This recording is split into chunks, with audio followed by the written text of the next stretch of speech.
இன்னைக்கு நம்ம பார்க்க போறது த டியூட் இன் மீன் 2019 கொரியன் மொழியில ரிலீஸ் ஆன ஒரு காமெடி அட்வென்ச்சர் படம். ஒரு 40 வயசு டானோட ஆன்மா 16 வயசு பையனோட உடம்புக்குள்ள வந்துடுது.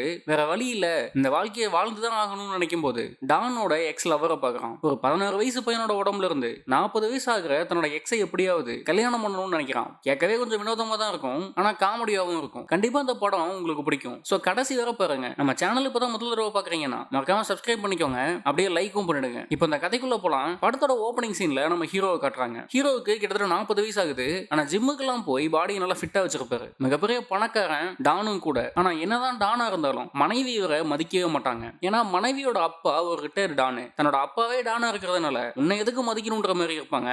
மாமனார் மேல இருக்க மரியாதைனால ஏதோ கல்யாணம் பண்ணிட்டோன்னு வாழ்ந்துட்டு இருப்பாங்க. ஹீரோ ஒரு பில்டிங் கட்டுறதுக்காக ஏகப்பட்ட இடங்களை வாங்கியிருப்பாரு. ஆனா அந்த ஏரியால இருக்க ஒரு கடைக்காரன் மட்டும் காலி பண்ண முடியல. இதுக்கும் அந்த கடைக்காரன் அந்த பில்டிங்கோட ஓனர் கிடையாது, வாடகைக்கு தான் இருப்பான். இருந்தாலும் அக்ரிமெண்டோட டேட் முடிஞ்சதுக்கு அப்புறம் என்ன காலி பண்றத பத்தி யோசிக்கலான்னு அசால்ட்டா சொல்றான். ஹீரோட ஆளுங்க என்னதான் மிரட்டினாலும் கொஞ்சம் கூட அசரல. அடுத்து ஹீரோ கிளம்பி தன்னோட மாமனாரை பார்க்க வரான். இதுக்கு முன்னாடி இந்த ஏரியாவை கண்ட்ரோல்ல வச்சிருந்தது மாமனார் தான். இப்ப அடித்தடி எல்லாத்தையும் விட்டுட்டு ரிட்டையர்ட் ஆகிட்டாரு. ஆனாலும் மாமனார் மேல இருக்க மரியாதைனாலதான் மனைவி பண்ற டார்ச்சரை எல்லாம் சகிச்சுட்டு வாழ்ந்துட்டு இருக்காரு. மாமனாரை பார்த்து பேசிட்டு அடுத்த நாள் கிளம்பி ஹீரோ ரொம்ப வருஷம் முன்னாடி சாப்பிட்ட ஒரு நூடுல்ஸ் கடையை தேடி சிட்டி பக்கம் போறான். அங்க போய் பார்த்தா அந்த கடை இருந்த இடத்துல ஒரு மிகப்பெரிய பில்டிங்கை கட்டி வச்சிருக்காங்க. கடை எங்கடான்னு தேடி பார்க்கும்போது அந்த பில்டிங்க்கு பக்கத்துல வேற ஒரு இடத்துல அந்த கடையை இப்போ நடத்திட்டு இருக்காங்க. உள்ள போய் நூடுல்ஸ் ஆர்டர் பண்றான். ஆனா ஹீரோ எதிர்பார்த்து வந்த ஆளுங்க அங்க இல்ல.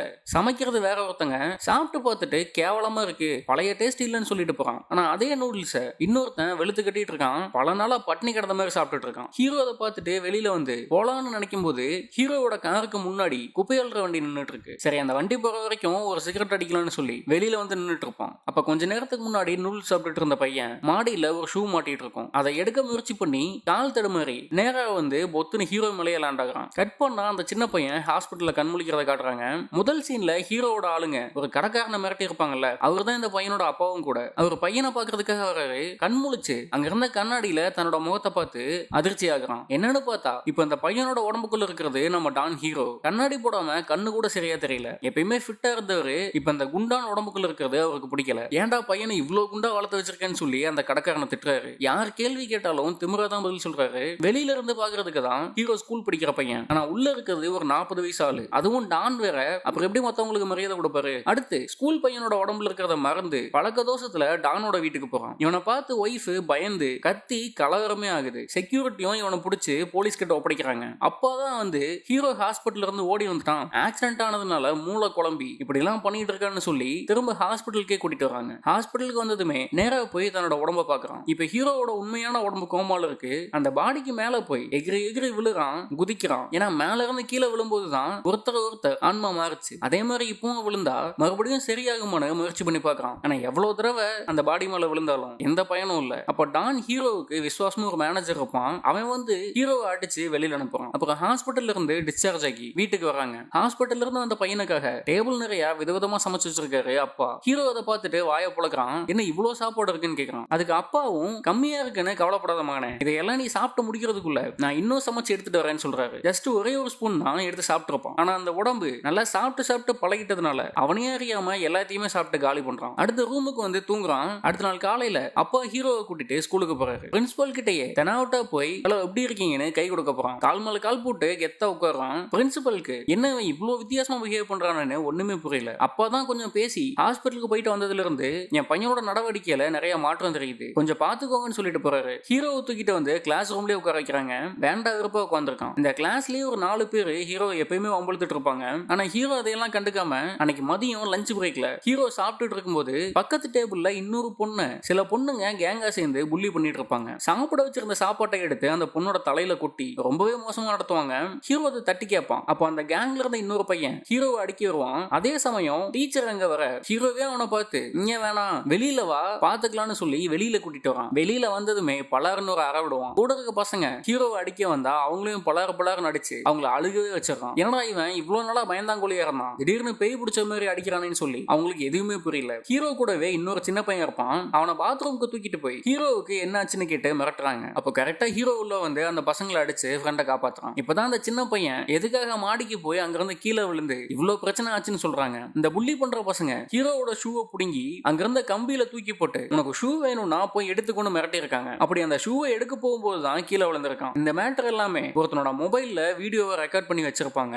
அதை பார்த்துட்டு அந்த பசங்க கிட்ட போய் ஒழுங்கா இனிமே என்னோட வழியில வராம இருங்க, இல்லனா இந்த வீடியோவை போலீஸ் கிட்ட கொடுத்து உங்களை தூக்கி உள்ள வச்சிருவேன்னு சொல்லிட்டு போறான். அதே சமயம் டானோட ஒய்ஃப் இன்னொருத்தன் கூட ஊர் சுத்திட்டு இருக்கிறத டானோட ஆப்போனன்ட் டான் இன்னொருத்தன் இருப்பான். முன்னாடி 2 பேருமே ஒன்னா டானோட மாமனார் கீழே வேலை பார்த்துட்டு இருந்திருப்பாங்க. இப்போ ஏரியாவை பிரிச்சு தொழில் பண்ணிட்டு இருப்பாங்க. அவன் வந்து டானோட ஒய்ஃப இப்படி இன்னொருத்தன் கூட இருக்கிறத பார்த்துட்டு, நீ இந்த மாதிரி இன்னொருத்தன் கூட சுத்திட்டு இருக்கிறது உங்க அப்பா டானுக்கு தெரிஞ்சா ஒன்னே போட்டுருவாரு, ஒழுங்கா இருந்து கூட மிரட்டிட்டு போறான். அன்னைக்கு நைட்டு டானோட பாடி ஹாஸ்பிட்டல்ல கோமால இருக்கிறதுனால வேண்டாதவங்க யாராவது வந்து கொலை பண்ணிடுவாங்களோன்னு சொல்லி ஸ்கூல் பையனோட உடம்புல இருக்கிற ஹீரோ பாதுகாப்புக்கு இருப்பான். அப்ப மேனேஜர் அங்க வந்து, யாரடா தம்பி நீ இங்க எல்லாம் இருக்க கூடாது, வெளியில போன்னு சொல்லி அடிக்க வருவான். மேனேஜரோட கையை பிடிச்சு முறுக்கி ஒழுங்கா உட்காரடான்னு சொல்லி சமகெத்து காட்டுறான். மேனேஜர் ஸ்கூல் படிச்சதுல இருந்து இப்ப வரைக்கும் அவனோட லைஃப்ல என்னென்ன நடந்துச்சுன்னு எல்லாத்தையுமே ஒண்ணு விடாம சொல்றான். அதை எல்லாமே கேட்டதுக்கு அப்புறம் தான் இவங்களோட ஆன்மா இடம் மாறிடுச்சுன்ற விஷயமே புரியுது. அதுக்கப்புறம் தான் பாஸ்னு மரியாதையா பேசுறான். அடுத்த நாள் ஸ்கூலுக்கு போறான். அப்போ நேத்து சாப்பிட்டுட்டு இருக்கும்போது ஒரு பொண்ணை புள்ளி பண்ற கேங் கிட்ட இருந்து காப்பாத்திருப்பான். அந்த பொண்ணு வந்து ஹீரோக்கு தேங்க்ஸ் சொல்லிட்டு பேசிட்டு இருக்கும்போது அந்த பொண்ணோட அம்மா வராங்க.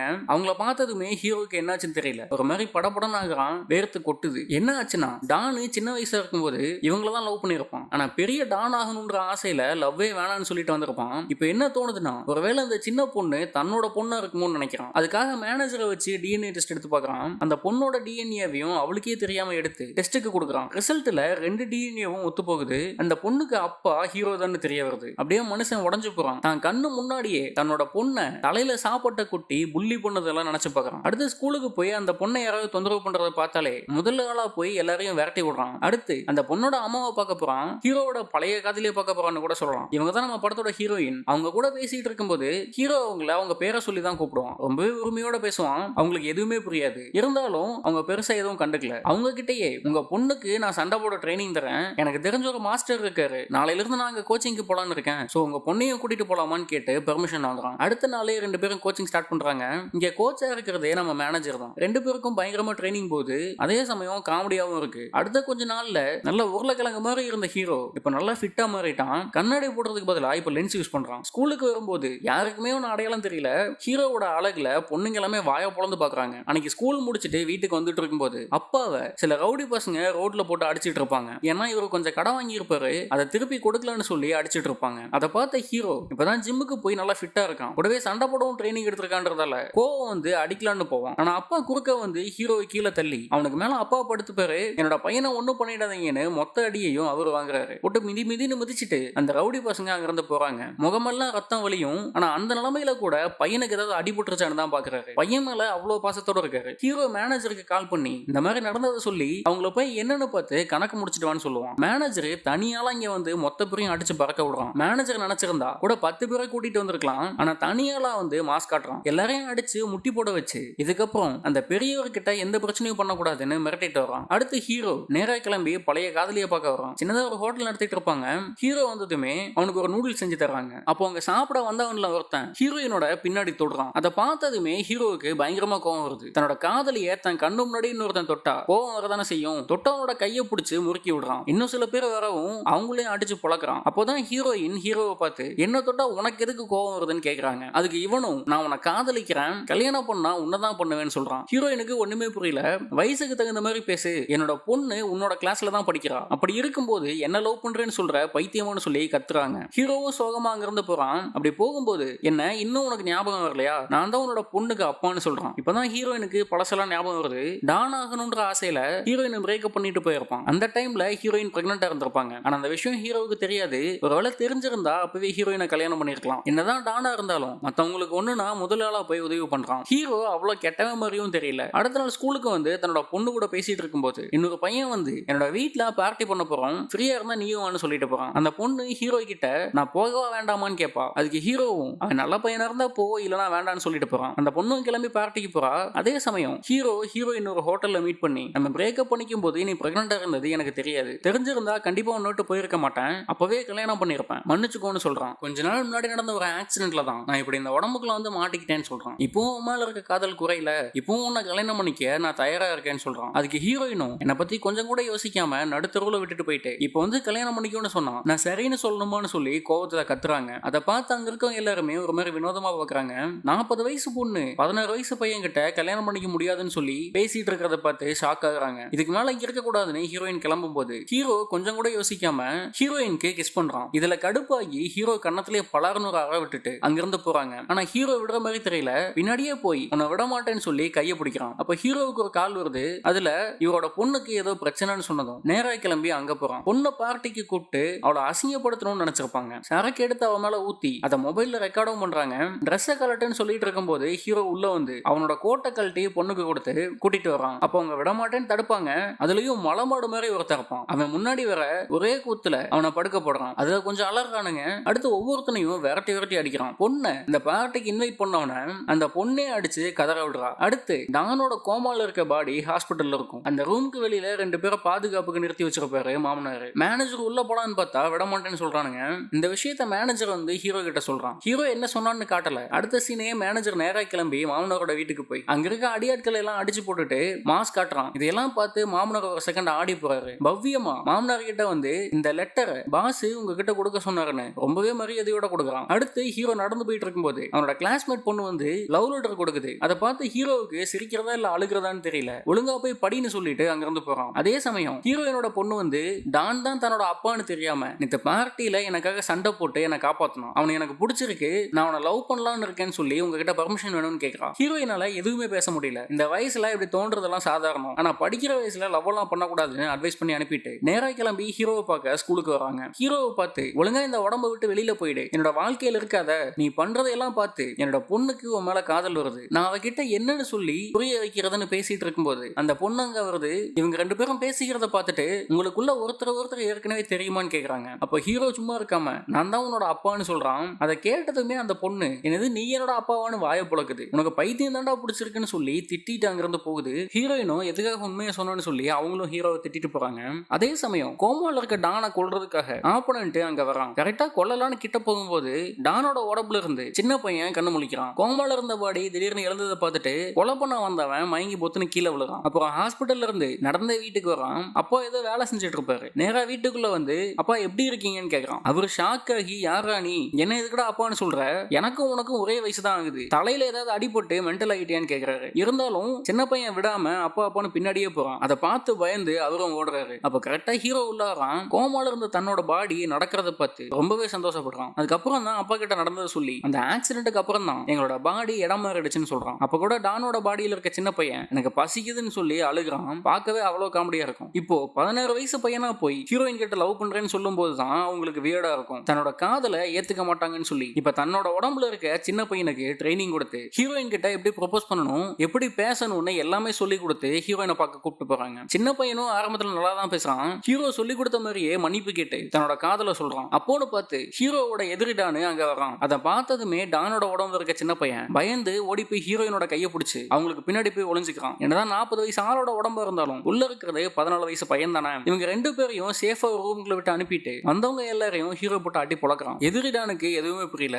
எப்படி ஒரு ஸ்கூல் படிக்கிற பையனால இவ்வளவு நல்லா சண்டை போட முடியும்னு சொல்லி குழம்பி போறான். ஆனா ஒரு கட்டத்துல ஹீரோவை அடிச்சு கழுத்துல கத்தியை வச்சு அறுக்க போற சமயம் ஹீரோயின் கேஸ் சிலிண்டர் ஓபன் பண்ணி விட்டு கையில ஒரு லைட்டர் எடுத்துட்டு வந்து ஒழுங்கா அவனை விட்டுருங்க, இல்லைன்னா அந்த இடத்தையே கொளுத்திடுவேன், மொத்த பேரும் சாம்பலாயிடுவோம்னு சொல்றாங்க. ஆப்பனன்ட் டானு பயந்து ஹீரோவை விட்டுட்டு அங்கிருந்து ஓடி போறான். எல்லாரோடையும் போனதுக்கு அப்புறம் டானோட உடம்புல இருக்க சின்ன பையன் கையில ஒரு கொசு பாட்டு எடுத்துட்டு வந்து என் கூட மோதி போறேன் நானு காமெடி பண்ணிட்டு இருக்கான். ஹீரோயினுக்கு டானோட முகத்தை பார்த்த அப்புறம் தான் மனசுல இருந்த கோவம் எல்லாமே வெளியில வருது. எதுக்காக என்ன விட்டுட்டு போன, நீ போனதுக்கு அப்புறம் நான் எவ்வளவு கஷ்டப்பட்டேன்னு தெரியுமா, அப்போ என்ன விட்டு போயிட்டு இப்ப மட்டும் எதுக்காக வந்தேன்னு சொல்லி திட்டி தீக்குறாங்க. மனசுல இருந்த கோவம் எல்லாமே போனதுக்கு அப்புறம் ஓடி போய் டானை கட்டி பிடிக்கிறாங்க. அப்படி கட்டி பிடிக்கிறத ஸ்கூல் பையனோட உடம்புல இருந்து ஹீரோ பார்த்துட்டு இருக்கான். அதே சமயம் மாமனார் தன்னோட பொண்ணை வீட்டுக்கு வர சொல்லி இருக்காரு. முன்னாடி சீன்ல மேனேஜர் வந்து மாமனார் கிட்ட ஹீரோ கொடுக்க சொன்னதா சொல்லி ஒரு லெட்டர் கொடுத்திருப்பான். இப்பதான் அந்த லெட்டர்ல என்ன இருக்குன்றத காட்டுறாங்க. ஹீரோவோட தற்போதைய மனைவிக்கு வேற ஒரு அஃபேர் இருக்கும். ஹீரோ கூட கல்யாணம் ஆகி இருந்தாலும் வேற ஒருத்தங்க கூட தொடர்புல இருந்திருப்பாங்க. அதை மாமனார் கிட்ட போட்டு கொடுத்துட்டானுங்க. பொண்ணு கிட்ட அதை பத்தி பெரியடான்னு கேட்கும்போது அவரோட பொண்ணு ஒத்துக்கிறாங்க. எனக்கும் ஹீரோவுக்கு நடுவுல எந்த லவ்வும் இல்ல, ஏதோ கல்யாணம் பண்ணிட்டோமேனு தான் இவ்வளவு நாளா வாழ்ந்துட்டு இருந்தோம்னு சொல்றாங்க. இந்த பொண்ணோட கள்ளக்காதலனை அடிச்சு அங்க தூக்கிட்டு வராங்க. மாமனார் ஹீரோவுக்கு கால் பண்ணி நேர்ல வான்னு சொல்றாரு. ஹீரோவோ இப்ப 16 வயசு பையனோட உடம்புல இருக்கான். இப்படியே போய் அவர் முன்னாடி நிக்க முடியாது. அதனால டானோட உடம்புல இருக்க சின்ன பையனுக்கு ட்ரைனிங் கொடுத்து மாமனார் முன்னாடி எப்படி நடந்துக்கணும்னு சொல்லி கொடுத்து அனுப்புறாங்க. காதுல ஒரு இயர்பட்டை கொடுத்து நான் இந்த பக்கத்துல இருந்து பேசுவேன், அதை அப்படியே அங்க நீ சொன்னா போதும்னு சொல்லி அனுப்புறாங்க. வீட்டுக்கு வெளியில தான் ஹீரோ கார்ல உட்காந்து இதெல்லாம் பண்ணிட்டு இருக்கான். மாமனாரும் டானை பார்த்து நீ லெட்டர்ல சொன்னது எல்லாமே உண்மைதான், நானும் விசாரிச்சு பார்த்துட்டேன், என்னோட பொண்ணு இப்போ டிவோர்ஸ் கேட்கறான், உன்னோட உன்னோட சைட்ல இருந்து நீ என்ன சொல்றன்னு கேக்குறாரு. அதுக்கு ஹீரோவும் இவ்வளவு நாளா உங்க மேல இருந்த மரியாதையின் காரணமா எங்களுக்குள்ள ஏகப்பட்ட சண்டை வந்தாலும் சகிச்சுட்டு ஒன்னா வாழ்ந்தோம், இதுக்கு மேல முடியாது, நானும் டிவோர்ஸ் தரேன்னு சொல்லி ஒத்துக்கிறான். இதை எல்லாமே ஹீரோ கார்ல உட்காந்து பேசிட்டு இருப்பான். டானோட உடம்புல இருக்க சின்ன பையன் அதை கேட்டு மாமனார் கிட்ட சொல்லிட்டு இருப்பான். ஆனா திடீர்னு காதுல இருந்த இயற்பட்டு வேலை செய்யாம போகுது. இதுக்கு மேல மாமனார் கேட்க போற கேள்விக்கு எல்லாமே சின்ன பையன் தான் ஏதாவது சொல்லி சமாளிக்கணும். மாமனாரும் டானை பார்த்து என்னோட மருமகன்றதுனாலதான் உனக்கு ஒரு ஏரியாவை பிரிச்சு கொடுத்து டானா வளர்த்து வச்சிருக்கேன், இப்போ நீ டிவோர்ஸ் பண்ணா உன்கிட்ட இருக்க மொத்த சொத்துக்களையும் திருப்பி என்கிட்ட கொடுக்கணும், அதோட இனி டான் தொழில் பண்ணக்கூடாது, இதெல்லாம் உனக்கு சம்மதமான்னு கேட்கிறாரு. அதுக்கு சின்ன பையனுக்கு என்ன சொல்றதுனே தெரியல, யோசிச்சுட்டே உட்காந்துருக்கான். அப்போ இதுக்கு முன்னாடி ஹீரோ போய் ஹீரோயினை பார்த்தது, அவங்க ஹீரோவை லவ் பண்ணதுன்னு எல்லாமே கண்ணு முன்னாடி வந்துட்டு போகுது. அதோட இந்த ஒய்ஃப் ஹீரோவுக்கு துரோகம் பண்ணதுன்னு எல்லாத்தையுமே யோசிச்சு பார்த்து சரின்னு சொல்றான். எனக்கு உங்க சொத்தோ டான் பதவியோ எதுவுமே வேண்டாம், என்னை விட்டா மட்டும் போதும்னு சொல்லி டிவோர்ஸ் பேப்பர்ல சைன் பண்ணிட்டு அங்கிருந்து வரான். வெளியில வந்த அப்புறம் தான் ஹீரோ என்ன சொல்ல போறானு பயந்து உள்ள நடந்ததை ஹீரோ கிட்ட சொல்றான். ஆனா ஹீரோவும் இதுதான் சொல்லணும்னு நினைச்சிருப்பான். நான் என்ன நினைச்சனோ அதான் நீயும் பண்ணிட்டு வந்திருக்கேன்னு சொல்லி கட்டி பிடிச்சிக்கிறான். இவங்க ரெண்டு பேரும் இப்படி கட்டி பிடிச்சிட்டு இருக்கும்போது ஹீரோட மனைவி காரை எடுத்துட்டு வந்து இவங்க மேல இடிக்கிறாங்க. ஹீரோ டானை பிடிச்ச அந்த பக்கம் தள்ளி விட்டுட்டு காரோட இடிய அவன் வாங்குறான். ஹாஸ்பிட்டலுக்கு தூக்கிட்டு போறாங்க. பயங்கர அடி, ரத்தம் போயிட்டு இருக்கும். அப்போ கூட தன்னோட பொண்ணை பார்த்து இவ்வளவு நாளா எனக்கு ஒரு பொண்ணு இருக்குன்றது தெரியாமலேயே வாழ்ந்துட்டேன், காதலி பொண்ணுன்னு சந்தோஷமா வாழலாம்னு ஆசைப்பட்டேன், ஆனா அந்த நேரத்துல இப்படி ஆயிடுச்சு, நான் உயிரோட வரணும்னு தெரியல, உன்னோட அம்மாவை நல்லா பார்த்துக்கோன்னு ஸ்கூல் பையனோட உடம்புல இருந்து சொல்றான். பேசிட்டு இருக்கும் போதே மயங்கி போறான். அதே சமயம் 40 வயசு டானோட உடம்பும் மயங்கி கீழே விழுது. ரெண்டு பேரையுமே ஆபரேஷன் தியேட்டருக்கு கொண்டு போய் ட்ரீட்மெண்ட் பண்றாங்க. ஒரு வழியா அவங்கவுங்க உடம்பு அவங்கவுங்களுக்கு கிடைக்குது. திரும்ப ரெண்டு பேரும் கூட விட்டு கூட போயிடறாங்க. சின்ன பையன் அவனோட ஸ்கூலுக்கு போகும்போது எல்லாரையும் ஒரு ஹீரோ மாதிரி பாக்குறாங்க. அப்ப ஹீரோயினோட பொண்ணு ஓடி வந்து சின்ன பையனை கட்டுப்பிடிக்கிறா, நான் உன்னதான் லவ் பண்றேன்னு சொல்றா. இப்பதான் அவங்க ரெண்டு பேரும் அவங்க உடம்புக்குள்ள மாறிட்டதுனால எந்த பிரச்சனையும் இல்ல, இவங்க ரெண்டு பேரும் தாராளமா லவ் பண்ணலாம். அதே சமயம் ஹீரோ என்ன பண்றான்னு பார்த்தா இப்போ டான் தொழிலை எல்லாம் விட்டுட்டு ஹீரோயினோட சேர்ந்து ஒரு ஹோட்டல் நடத்திட்டு இருக்கான். சின்ன பையனோட அப்பா ஹீரோயின் ஹீரோன்னு எல்லாமே ஒன்னாதான் இருக்காங்க. அப்பதான் மேனேஜர் உள்ள வரான். அவனும் இதான் எடுபடி வேலை பார்த்துட்டு இருப்பான். எவ்வளவு பெரிய ஆளா இருந்த மேனேஜர் தனியாளா எத்தனை பேர் வந்தாலும் அடிச்சு பொழப்பாரு. ஆனா இப்போ மாவு பை எடுத்துக்க விட்டானுங்க. இப்பவும் ஹீரோவுக்கு லாயலா உண்மையா இருக்கான். எல்லாருமே ஒரே குடும்பமா சந்தோஷமா இருக்க மாதிரி காட்டி இந்த படத்தை இங்க முடிக்கிறாங்க. இன்னொரு படத்துல பார்க்கலாம்.